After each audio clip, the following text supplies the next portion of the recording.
Hi friends, this is বানি and welcome to my channel. বন্ধুরা, আজকে আমি তোমাদের জন্য একটা দারুণ টপিক নিয়ে এসেছি। দেখো, ইংরেজিতে কথা বলার জন্য আমাদের একটা ওয়ার্ডকে কতভাবে ব্যবহার করা যায় সেটা শেখা দরকার। দেখো, আমরা একটা ওয়ার্ডকে যখন নাউন হিসেবে সেন্টেন্সে ব্যবহার করি তখন ওয়ার্ডটার অর্থ কেমন হয়, যখন এই ওয়ার্ডটাকে আমরা অ্যাডভার্ব হিসেবে সেন্টেন্সে ব্যবহার করব তখনও অর্থটা কেমন হয় সেটা আমাদের জানা দরকার। আবার এই একই ওয়ার্ডকে আমরা অ্যাডজেক্টিভ হিসাবেও সেন্টেন্সে ব্যবহার করতে পারি। ইংরেজি বলার সময় আমাদের এখানেই ভুল হয়ে যায়। যে ওয়ার্ডটাকে আমাদের অ্যাডজেক্টিভ হিসেবে ব্যবহার করা উচিত সেই ওয়ার্ডটাকে আমরা নাউন হিসেবে ব্যবহার করে ফেলি।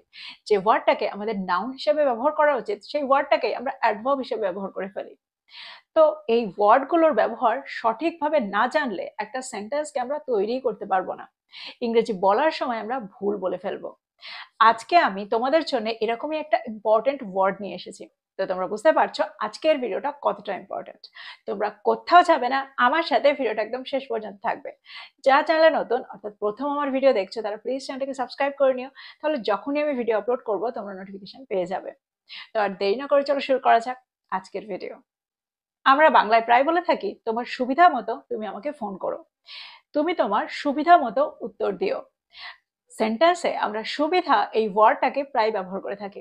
আবার সুবিধা মতো, সুবিধাজনক, সুবিধাজনক ভাবে, বিভিন্নভাবে আমরা এই ওয়ার্ডটাকে ব্যবহার করে থাকি। ইংরেজিতে আমরা যখন এই বাংলা ওয়ার্ডটাকে ট্রান্সলেট করি তখন আমরা কনভেনিয়েন্ট এই ওয়ার্ডটাকে পাই।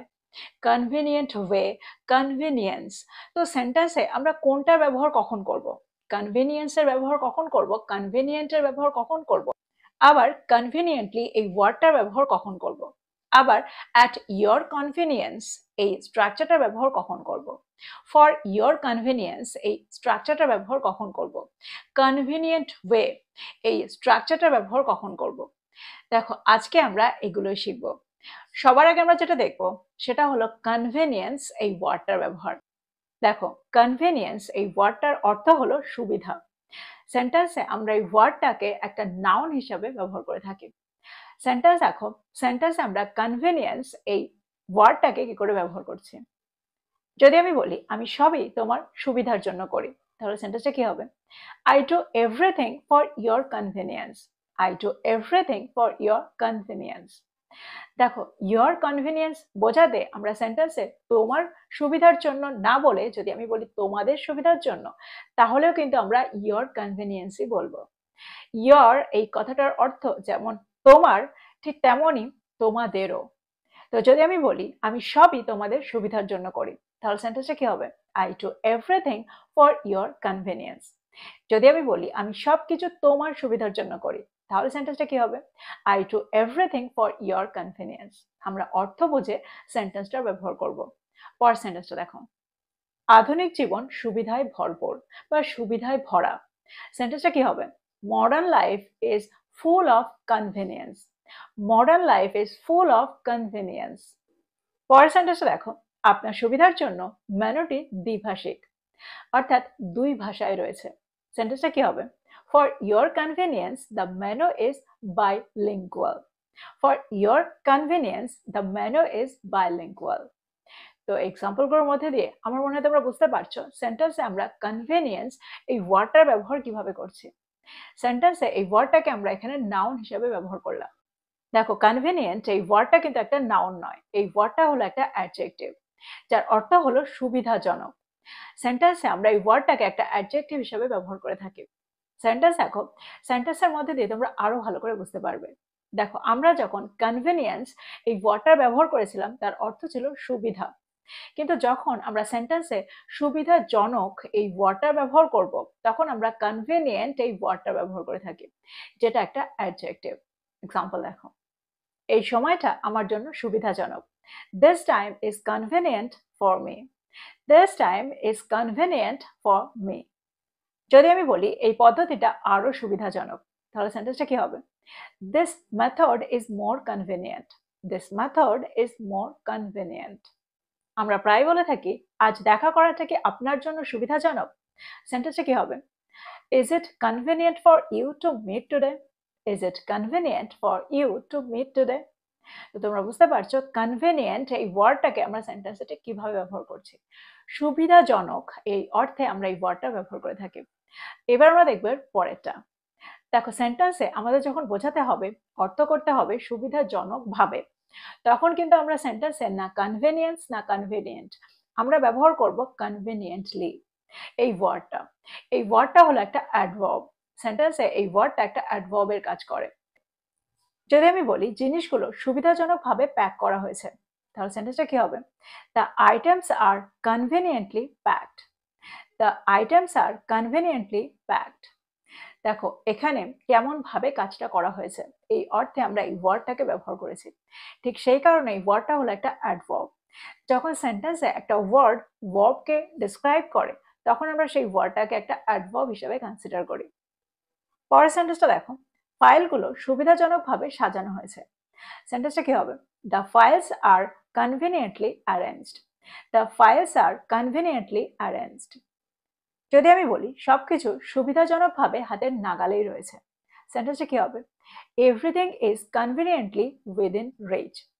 Everything is conveniently within reach. তারা সময় মতো কাজটি সুবিধাজনকভাবে শেষ করেছিল।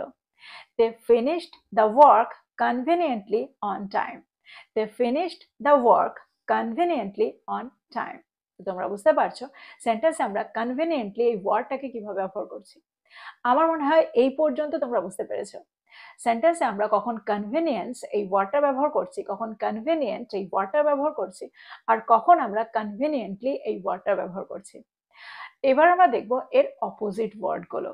দ্যাট মিনস ইনকনভিনিয়েন্স, ইনকনভিনিয়েন্ট আর ইনকনভিনিয়েন্টলি। সেন্টেন্সে আমরা এই তিনটে ওয়ার্ডকে কখন কোনটা ব্যবহার করে থাকি। সবার আগে আমরা যেটা দেখবো সেটা হলো ইনকনভিনিয়েন্স। দেখো এই ওয়ার্ডটার অর্থ হলো অসুবিধা। যদি আমি বলি পথে সামান্য অসুবিধা হয়েছিল, সেন্টেন্সটা কি হবে? There was a little inconvenience on the way. There was a little inconvenience on the way. পরের সেন্টেন্সটা দেখো, কোনো অসুবিধা হলে আমাকে জানাবেন অনুগ্রহ করে। Please let me know if there is any inconvenience. Please let me know if there is any inconvenience. যদি আমি বলি দোকানটা বন্ধ ছিল, যেটা কিছুটা অসুবিধার কারণ হয়েছিল, বা যা কিছুটা অসুবিধার কারণ হয়েছিল। The shop was closed, which caused some inconvenience. The shop was closed, which caused some inconvenience. এবার আমরা দেখব এই ওয়ার্ডটাকে আমরা একটা ভার্ব হিসেবে সেন্টেন্সে কি করে ব্যবহার করছি, অর্থাৎ একটা অ্যাকশন ওয়ার্ড হিসেবে কি করে ব্যবহার করছি। যদি আমি বলি এই সময় আপনাকে অসুবিধায় ফেলার জন্য দুঃখিত, সেন্টেন্সটা কি হবে? Sorry to inconvenience you at this hour. Sorry to inconvenience you at this hour. পরের সেন্টেন্সটা দেখো, আমরা চেষ্টা করি আমাদের গ্রাহকদের অসুবিধায় না ফেলতে। We try not to inconvenience our customers. We try not to inconvenience our customers. তো এক্সাম্পলগুলোর মধ্যে দিয়ে আমার মনে হয় তোমরা বুঝতে পারছো কনভিনিয়েন্স এর অপোজিট ইনকনভিনিয়েন্সকে আমরা সেন্টেন্সে কি করে ব্যবহার করছি। পরেরটা হলো ইনকনভিনিয়েন্ট, যার অর্থ হলো অসুবিধাজনক। এটা একটা অসুবিধাজনক সময়। This is an inconvenient time. This is an inconvenient time. পরের সেন্টেন্সটা দেখো, যদি আমি বলি বৃষ্টিতে ভ্রমণ করাটা অসুবিধাজনক, তাহলে সেন্টেন্সটা কি হবে? It's inconvenient to travel in the rain. It's inconvenient to travel in the rain. এবার যে ওয়ার্ডটা আমরা দেখবো সেটা হলো ইনকনভিনিয়েন্টলি, যার অর্থ হলো অসুবিধাজনকভাবে। সেন্টেন্সে আমরা এই ওয়ার্ডটাকেও একটা অ্যাডভার্ব হিসেবে ব্যবহার করে থাকি, একদম ঠিক যেরকম আমরা ব্যবহার করেছিলাম কনভিনিয়েন্টলি। এক্সাম্পল দেখো, সিঁড়িগুলো অসুবিধাজনকভাবে খাড়া। The stairs are inconveniently steep. The stairs are inconveniently steep. দেখো অসুবিধাজনক ভাবে এরকম অর্থে আমরা সেন্টেন্সে ইনকনভিনিয়েন্টলি এই ওয়ার্ডটা ব্যবহার করছি। এবার যদি আমি বলি অসুবিধাজনক ভাবে রাস্তাটা বন্ধ ছিল, তাহলে সেন্টেন্সে কি হবে? Inconveniently the road was blocked. Inconveniently the road was blocked. এই সেন্টেন্সটাকে আমরা অন্যভাবে বলতে পারি, The road was inconveniently blocked. সেন্টেন্সে আমরা অ্যাডভার্বকে যে কোনো জায়গায় প্লেস করতে পারি, যে কোনো জায়গায় বসাতে পারি। একটা অ্যাডভার্বকে আমরা সেন্টেন্সের শুরুতে, মাঝখানে বা শেষেও রাখতে পারি। এবার আমরা দেখব এই ওয়ার্ডগুলো দিয়ে কিছু স্ট্রাকচার। সেন্টেন্সে আমরা প্রায় ব্যবহৃত শুনি কনভিনিয়েন্ট ওয়ে, যার অর্থ হলো সুবিধাজনক উপায়। সেন্টেন্সে আমরা কনভিনিয়েন্ট ওয়েকে যখন ব্যবহার করি, দেখো কনভিনিয়েন্ট এই ওয়ার্ডটা কিন্তু একটা অ্যাডজেক্টিভ, তোমরা আগেই পড়েছো। তো সুবিধাজনক উপায়, উপায়টা হলো একটা নাউন। যখন সেন্টেন্সে নাউনের আগে এই ওয়ার্ডটা বসে এই ওয়ার্ডটা একটা অ্যাডজেক্টিভের কাজ এখানে করছে। এক্সাম্পল দেখো, এটা ইংরেজি শেখার একটা সুবিধাজনক উপায়। This is a convenient way to learn English. This is a convenient way to learn English. পরের সেন্টেন্সটা দেখো, সে সমস্যাটির সমাধান করতে একটা সুবিধাজনক উপায় খুঁজে পেয়েছিল। সেন্টেন্সটা কি হবে? He found a convenient way to solve the problem. He found a convenient way to solve the problem. তো তোমরা বুঝতে পারছো এখানে আমরা কনভিনিয়েন্ট ওয়েকে ঠিক কিভাবে ব্যবহার করছি, অর্থাৎ একটা সুবিধাজনক উপায় এই অর্থে আমরা কি করে ব্যবহার করছি। এবার যে স্ট্রাকচারটা আমরা দেখবো সেটা হলো অ্যাট ইয়োর কনভিনিয়েন্স। দেখো সেন্টেন্সে আমরা অ্যাট ইয়োর কনভিনিয়েন্স এই স্ট্রাকচারটা ব্যবহার তখন করি যখন আমরা অর্থ করতে চাই আপনার সুবিধা মতো, তোমার সুবিধা মতো, আপনাদের সুবিধা মতো, এরকম অর্থে। ফর এক্সাম্পল, যদি আমি বলি অনুগ্রহ করে আপনার সুবিধা মতো সময়ে আমাকে ফোন করুন, তাহলে সেন্টেন্সটা কি হবে? Please call me at your convenience. Please call me at your convenience. পরের সেন্টেন্সটা দেখো, আপনি আপনার সুবিধা মতো ক্লাসটিতে যোগ দিতে পারেন। সেন্টেন্সটা কি হবে? You can join the class at your convenience. You can join the class at your convenience. তো তোমরা বুঝতে পারছো আপনার সুবিধা মতো বা তোমার সুবিধা মতো বা তোমাদের সুবিধা মতো, যদি আমি এখানে বলি তোমাদের সুবিধা মতো ক্লাসটিতে যোগ দিতে পারো, তাহলে সেন্টেন্সটা কি হবে? You can join the class at your convenience. তখনও কিন্তু সেন্টেন্সটা একই থাকবে। এবার আমরা দেখব পরের স্ট্রাকচারটা। পরের স্ট্রাকচারটা হলো ফর ইয়োর কনভিনিয়েন্স।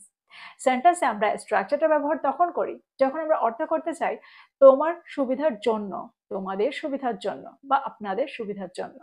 এক্সাম্পল দেখো, যদি আমি বলি আপনার সুবিধার জন্য আমরা উদাহরণগুলো অন্তর্ভুক্ত করেছিলাম, তাহলে সেন্টেন্সে কি হবে? আপনার সুবিধার জন্য, for your convenience we included the examples. For your convenience we included the examples. যদি আমি বলি, অর্থাৎ এখানে যদি আমি বলি আপনাদের সুবিধার জন্য, অর্থাৎ আপনার সুবিধার জন্য জায়গায় আপনাদের সুবিধার জন্য আমরা এই উদাহরণগুলো ইনক্লুড করেছিলাম, অন্তর্ভুক্ত করেছিলাম, তাহলে সেন্টেন্সটা কি হবে? For your convenience we included the examples, অর্থাৎ একই সেন্টেন্স থাকবে। তো আমার মনে হয় তোমরা বুঝতে পারলে এই ওয়ার্ডটাকে আমরা বিভিন্নভাবে কি করে ব্যবহার করছি, বিভিন্ন স্ট্রাকচারে কি করে ব্যবহার করছি। আজকের পরে আমার মনে হয় এই ওয়ার্ডটাকে তোমরা আর কখনোই ভুলবে না। তো প্রত্যেকটা স্ট্রাকচারকে নোট ডাউন করো, প্রত্যেকটা ওয়ার্ডকে নোট ডাউন করো, আর এগুলো দিয়ে তোমরা সেন্টেন্স তৈরি করো। যত তোমরা প্র্যাকটিস করবে তত তাড়াতাড়ি তোমরা এগুলোর সাথে সরগর হয়ে যাবে আর বুঝতে পারবে কোন ওয়ার্ডটাকে আমরা কোন অর্থে কখন ব্যবহার করছি। তো এই ছিল আজকের ভিডিও, এই ছিল আজকের টপিক। ভিডিওটা ভালো লাগলে লাইক করতে ভুলে যাও না, বন্ধুদেরকে শেয়ার করো যারা ইংরেজি শিখছে। So this is all about today. I will be back with another video. Till then, take care. Thank you for watching this video. Bye bye.